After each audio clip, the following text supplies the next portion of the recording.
Hello there, this is We Are Anime. Today we will discuss Solo Leveling Episode 5, titled A Pretty Good Deal. Sung Jinwoo's transformation has indeed been a central theme in the series, and it's always intriguing to see how he develops his newfound powers. As we mentioned, in this episode, Jinwoo is likely continuing to explore and adapt to his enhanced abilities. It is exciting to see Jinwoo face challenges and adversaries that will push him to unlock and master their potential. The title A Pretty Good Deal suggests that Jinwoo might come across some advantageous situations or opportunities in this episode.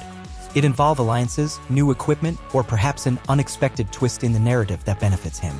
The element of trying not to draw too much attention to himself is a crucial aspect of Jinwoo's character development.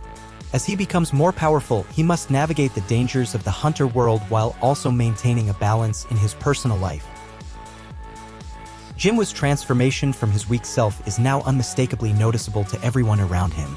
The episode kicks off with hospital nurses openly expressing their amazement at his newfound strength and well-defined muscles.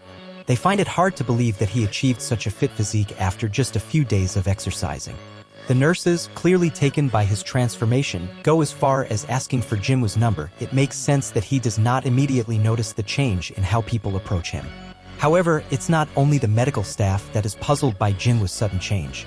His sister, Jinwoo, also becomes intrigued, questioning him about how he managed to gain a few extra inches in height, especially considering he's well past the age for such growth spurts. Through these interactions, we get a glimpse of the strong bond between Jinwoo and his sister, emphasizing the familial connections that are an integral part of his life. The episode not only showcases Jinwoo's physical evolution but also highlights the ripple effect it has on his relationships. As he navigates through the attention and inquiries from those around him, the narrative hints at the broader implications of his newfound strength in both personal and professional aspects of his life. Exploring Jinwoo's abilities in a video game-like way adds an interesting layer to how a character grows stronger, and Solo Leveling Episode 5 does a great job of showing this. Initially, he focused intensely on boosting his strength stats, causing a significant change in his physical appearance. Now he's contemplating which other stats to enhance and how they'll impact both his body and mind. The catch is, these stats don't come with explanations, so Jinwoo has to figure out how they translate into real-world improvements through trial and error. Fortunately, Jinwoo is aware of the extraordinary changes happening to him and is concerned about the potential consequences of sharing this information with others. Given his current insecure position in life, he can't afford to be open about it with everyone.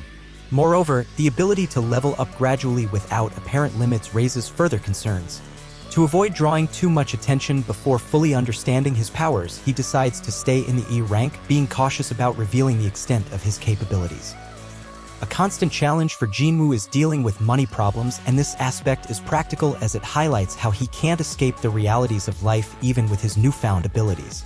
Jinwoo's top priorities include covering the rent for both him and his sister and paying for his mother's medical treatments. With his recent discharge from the hospital, Jinwoo can use his enhanced powers to make some money. Instead of struggling with E-ranked gates, he can now tackle more challenging dungeons. However, Solo Leveling Episode 5 acknowledges the difficulty an E-rank hunter faces when trying to join higher-ranked parties. His options are either to be re-evaluated as a higher rank or to find parties with more lenient entry standards. But Jinwoo is determined to avoid drawing attention to himself, ruling out the option of getting re-evaluated. It makes perfect sense for a character who was once so weak to shy away from the spotlight. He's not seeking fame and glory, he just wants to provide for his family. This quality is what makes him such a likable main character. Even as he becomes stronger, his compassionate nature remains intact. In this episode, Jinwoo's main option is to find a party that's willing to take him in. This means he can't join any official groups, so he heads off the usual path. Luckily, he stumbles upon a group that's willing to accept him just to meet their required number of hunters for the gate's rank. All Jinwoo needs to do is keep a low profile, and he can easily earn some money. To make some quick cash, he agrees to a C-rank mission where his only task is to carry luggage. It's a straightforward deal, he won't have to fight on the front lines. He's just there to meet the quota since a C-rank dungeon requires a minimum of 8 people. While he won't get a share of the spoils since he's not fighting, he'll be paid a substantial amount by the guild instead. The agreement is straightforward and seems almost too good to be true. But Jinwoo is facing tough times and he's become strong enough not to worry much about challenges. So he agrees to everything without much hesitation. During this, he also crosses paths with a rookie hunter named Jinwoo who will play a crucial role in future events. For a quick briefing for solo leveling anime fans, Yu is a D-rank hunter who initially encountered Sung Jinwoo when he joined Hwang Dong-suk's party. In the current anime, we've learned that he's likely the son of a wealthy businessman in Korea. Yu is a regular-sized young adult with short, light brown hairstyle to the side. When we first saw him, he was dressed in luxurious, shining, and heavy armor. Yeah, he sounds like one of those rich kids that thrives on playing the pay-to-win model games. Inside the dungeon, we get a glimpse of Jinwoo's improved senses where he can perceive the incoming danger as to where their enemies is coming from, similar to Spider-Man's spider sense thanks to his increased sense stats. In the end, though, this is still a good deal for Jinwoo. Sure, he'd make more as a combatant.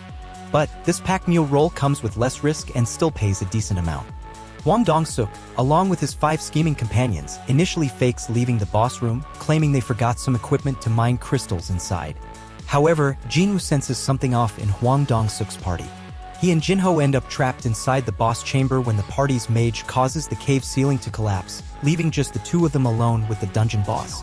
Now, what motivates these backstabbers to pull such a move? Just before betraying Jinwoo and Jin-ho, Lee Chul-jin, a member of Dong-suk's party, mentions Dong-suk's brother. The anime suggests he wants to prove that Dong-suk's brother isn't always right. What could this imply? The next episode might shed light on their intentions. Even though Jinwoo understands the danger they're in, he remains confident because the current monster they're confronting is nothing compared to what he survived at the Kartinan Temple. Here's a quick fact. The boss of the spider dungeon is named Giant Arachnid Bariura. It's a huge spider with a gray shell on its abdomen, 8 legs, covered in black, armored plating with exposed gray joints. It's important to note that we've noticed a difference in the pacing between the anime and the manhwa. In this episode, the anime takes the time to show what other characters are up to, including Baek-yun-ho doing interviews and training sessions. This part hasn't been shown in the manhwa yet. Maybe A1 Studio wants to give us a glimpse of the White Tiger's strength, showcasing just how powerful he is. A1 Pictures and Production IG once again showcased their skill in delivering fantastic action scenes. Watching giant ants charge into battle against a party with coordinated skills and tight formations is truly exciting. The party moves so smoothly that it feels like witnessing a real-life battle. The impressive animation design enhances the display of abilities, making the scenes shine. This episode is fantastic and shows us how Jinwoo has become stronger than ever. We also notice he's more at ease, and his personality is now laid back yet serious. He's not afraid of everything anymore and carries himself with confidence. This change could be because he no longer has to worry about his well-being, knowing he's more powerful than the average hunter. What are your thoughts on Solo Leveling Episode 5? Feel free to share in the comments section, and don't forget to hit the like button and subscribe to our channel. Also, click the notification bell to stay updated on our next upload. Thanks for watching.